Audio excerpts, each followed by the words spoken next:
বন্ধুরা কেমন আছেন? আশা করি সবাই ভালো আছেন।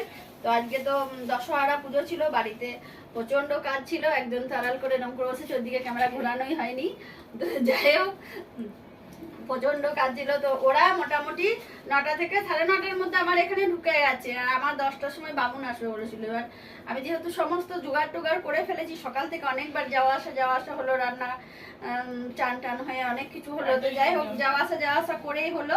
এবার ব্রাহ্মণ যেহেতু চলে এসছে, আর তো আসতে পারবো না। আমার আস্তে আস্তে 11:30 বেজে গেল। 9:30 থেকে 11:30 অব্দি চুপচাপ বসেছিল। তারপর শুরু করলাম, দুজনের হয়েছে, আবার দুজনের শুরু হয়েছে।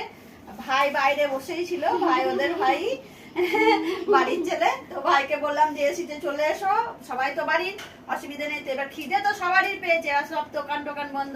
পার্লারে তো আমার সেরকম কিছু নেই, চানাচুর আর মুড়ি ছিল। দেখুন, সবাই কিন্তু আমরা চানাচুর মুড়ি খাচ্ছি।